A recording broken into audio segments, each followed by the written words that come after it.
everyone, this is Persephone. I'm back on YouTube. That was actually quite sour and demonetized my Boo I'm Back video because someone that I suspect has a penis that is less than 5 inches had to flag even that video. So the last 2 years I have been mercilessly harassed by people who think that they should be my boyfriends, we are soulmates, we are meant to be together, and so on. And the harassment was so strong that although I consider myself quite thick-skinned, and I say that having endured incel forums, Eurasian cell forums, crazy people calling my parents, and so on, that was honestly the number one reason I always thought of quitting, the imaginary psychotic boyfriend type. And because these people would not do the work to help themselves, let's face it, I know all they do is they jerk off to porn all day and they scroll through media and they eat junk food. Today I'm here to do the dirty work for them. So if you're watching this video, I really hope you don't have the characteristics I'm going to mention. It's going to be very tough, so buckle up. But if you do have them, it's a great time and a great chance to decide to seek help and to help yourself. And today we're going to talk about love addiction, because love addiction is something that I thought I knew a lot about, but I was very wrong because the stuff that I used to know were very outdated, and in the last years there has been so much research. So I sat down and read 3 or 4 books about love addiction, and I'm here to share with you why I think that the imaginary boyfriends that I have in parasocial relationships are in fact love addicts. Love addiction starts to take things from the very beginning when, again in childhood, all this shit happens in childhood, you grow up and you're very emotionally deprived and abandoned. And usually from what I read, it happens that the parent of the opposite gender is abandoning you and rejecting you, and the other parent is usually also a piece of shit, like they don't really help you either, if they are in the picture at all. So for example, to use women as an example, if there is a woman and her dad walked out of her life, or he was like a molester, or he was some kind of scumbag, the woman develops huge daddy issues and she ends up seeking men that usually replicate his behavior, even if it's not very visible at first sight. Over time you see the same pattern over and over. And I read about a woman that had an alcoholic dad who was emotionally absent, and she ended up marrying 3 alcoholic men in a row, and all 3 of them were functioning alcoholics. They were hiding it very well, and they were charming and nice and flirty and kind like her dad when he was sober, and then when they were drunks they became like him, like avoidant, financially abusive, physically abusive, and so on. So if you have this thing happening to you, it's horrible, and it wasn't your fault because you were a child. We don't have any power over who our parents are, and I have more baggage than the airport station. I mean, I'm the last person to point fingers because I also come from a mental illness dynasty. The thing is, when this happens and you experience abandonment, it creates kind of a phobia. Like for example, when you've been bitten by a dog in childhood, and you may develop a fear of dogs because you remember that pain, and our brain is wired to be pain averse. We don't want to experience the same horrible thing again. So if you experience abandonment, you cling on to any kind of attachment as much as you can. It's like your life depends on it. Because when you were a child, being unattached meant death. You wouldn't be able to secure food and shelter for yourself. And by child, to speak with numbers, I mean the ages from 0 to 7.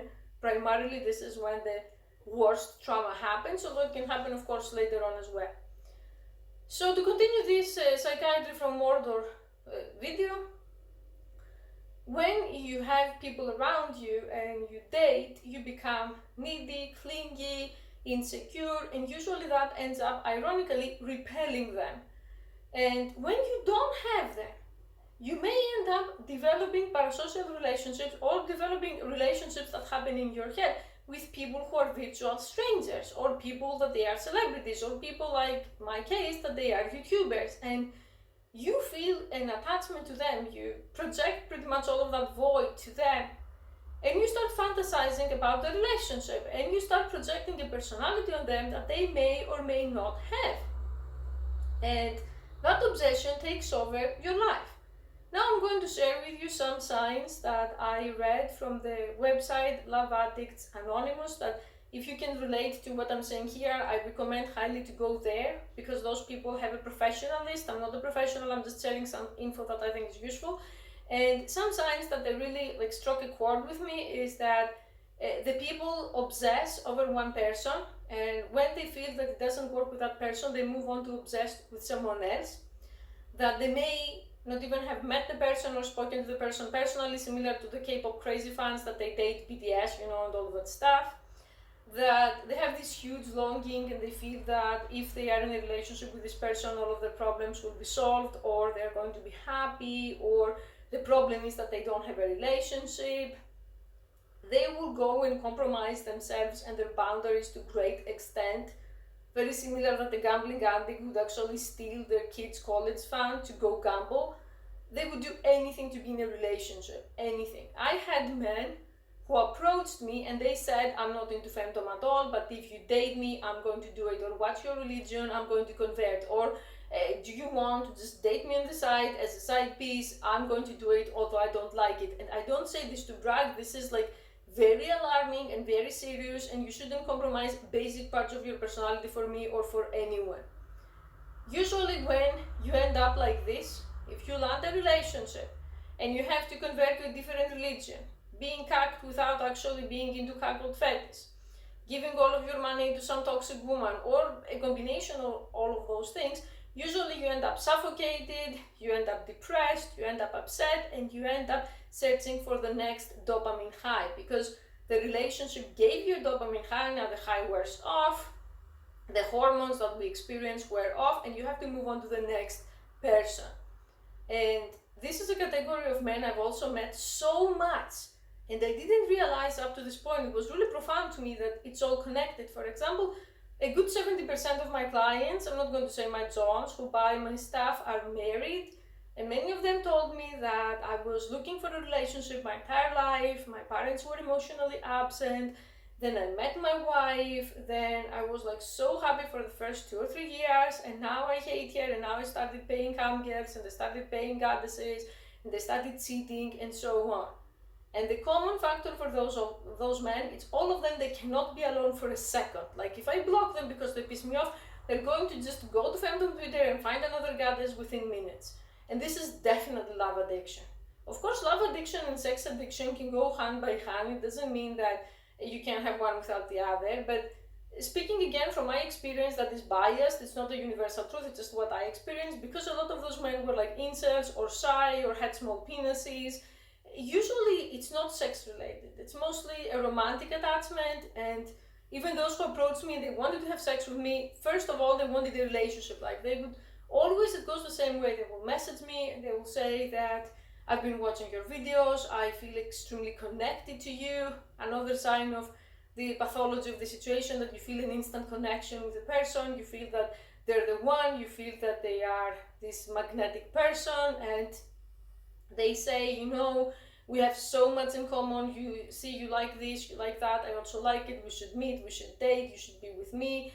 Or the people who have internalized like whorephobia, that they're going to say, I'm going to save you from femdom, I'm going to save you from adult content, and so on. And in the past, I tried to rationalize, because I wasn't educated about those things. I thought that love addiction is like meeting sex addicts in the park to just fuck in the dark or something, which was very wrong. That's like far from what it is. Maybe a small category does it, but that's not the common thing in our current like cyber dystopia. And I would say to these people, you don't know me, you see a 10-minute video, a 20-minute video. If we met in real life, it would not have worked out. And they don't believe me, and they would get angry. And then they would harass me. I have a guy who has been harassing me 3 years straight. And I was stupid, and I gave him my official email, my personal email, and my spam is full of him. And when I managed to report him to Google and they banned his email, he just makes new emails to harass me and say, I want to date you, I should be with you, I'll give you all of my assets. He's also a lawyer, I don't know how he works being so psycho. Actually, I read that some people who are love addicts, they actually thrive in their careers because they use the love addiction as motivation, that if I'm going to be a provider, I'm going to find true love. And at the core of all that, there is also low self-esteem, there is also conditioning that you were raised to think that you have to provide, you have to prove yourself to matter and to attract love. You have to work hard for love. And now I know that my long-term subs are going to say, Persephone, don't you fit this category like too? Hell yeah! We all know the deleted videos that I had, that they are on the 3 digits, that I think that when I was a teenager I was much more of a love addict, because I was also raised in a very patriarchal way, that the culture, like Eastern European culture, said that women need to be like wives or mothers, otherwise you're less than dog shit. But I also went through the stage of extreme love addiction and obsessing over people, and I'm not going to name a specific person here because somehow when I name him he ends up popping up, but I think that in my case also I had one of the worst cases of love addiction, like for years. And I don't know, I mean, I understand, and after I realized that I talk shit about my stalkers and I've done worse things in some cases, I try to be empathic, like in a cold empathy way, that yeah, I know how it is to want to be with someone and to want to try to see if things work out, and you haven't met the person and the person doesn't want to meet you. I've been there. So I don't want to talk shit and point fingers like I usually do. And if you're going to say, okay, Persephone, you're saying that you had the same problem and you actually overcame it, how did you overcome it? Because to go to the last part of the video, I don't want to make this some kind of incomprehensible 1-hour rant. There are several ways that you can actually help yourself. One is raising your self-esteem so that you have other things that give you dopamine. Like I said, people who get recognition and respect through their jobs or their friends, or developing your own support system so that you don't have to like deal with your toxic family all the time. Another thing is going to cognitive behavioral therapy to learn new skills. Obviously, reading and understanding about love addiction. If you Google like love addiction on Amazon, there are so many stuff that they're worth reading.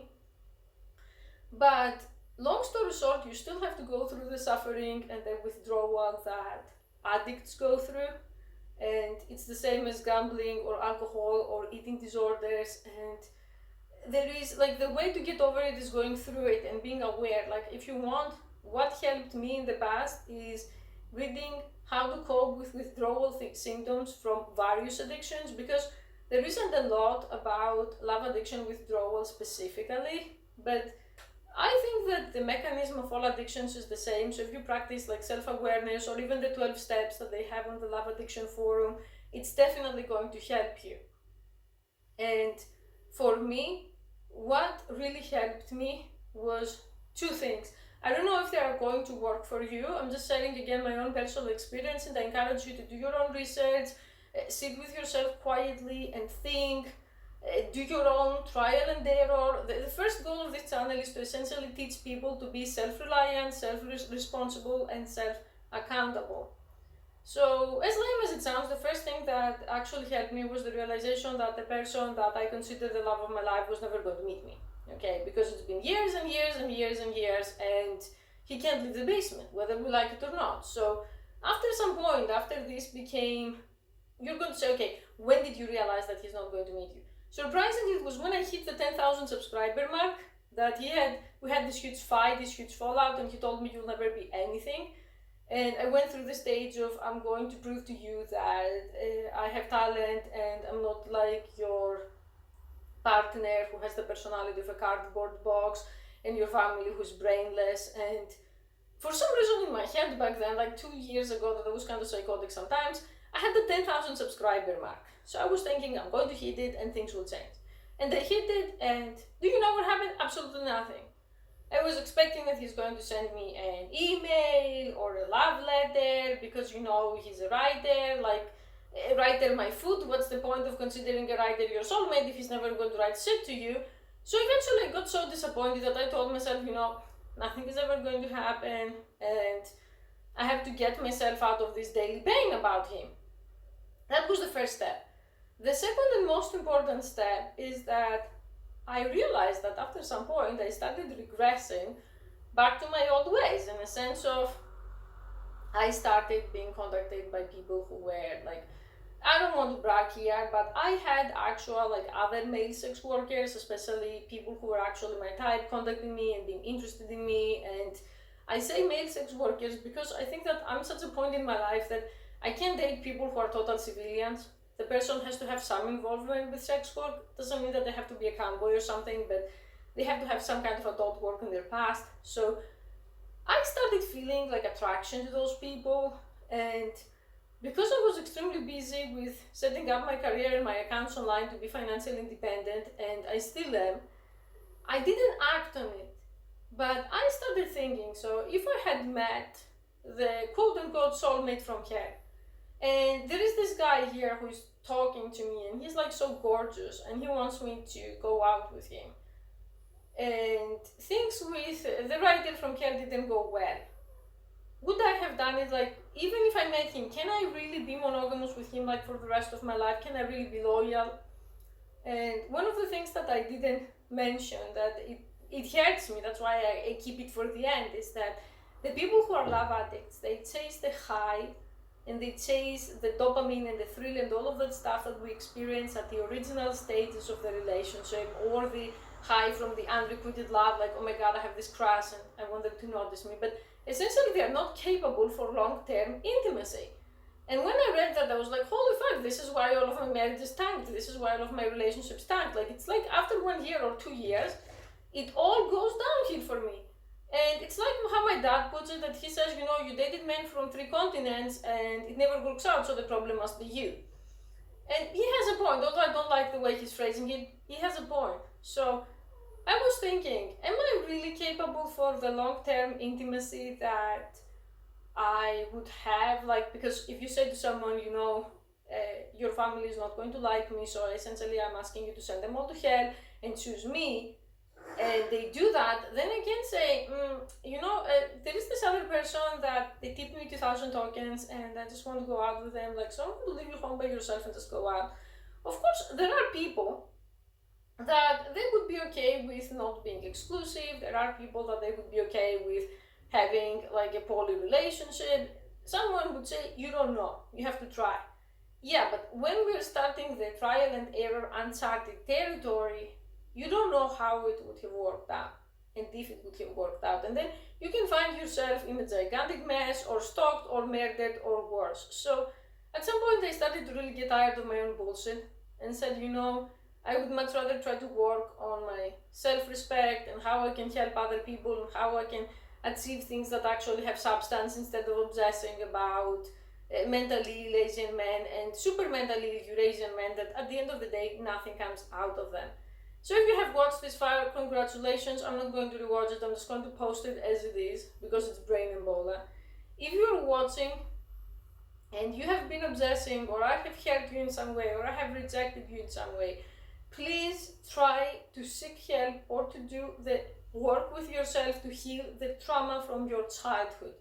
Because even if you met me, or even if you met anyone else from online, it would not have solved the problem long term. That is the thing with love addiction, that even if you get the love you so much crave, it's a temporary fix, like the drug addict who gets a shot, for a few hours he's amazing, then the trip ends, then he needs the new shot, or for the gambler, or for the, binge eater.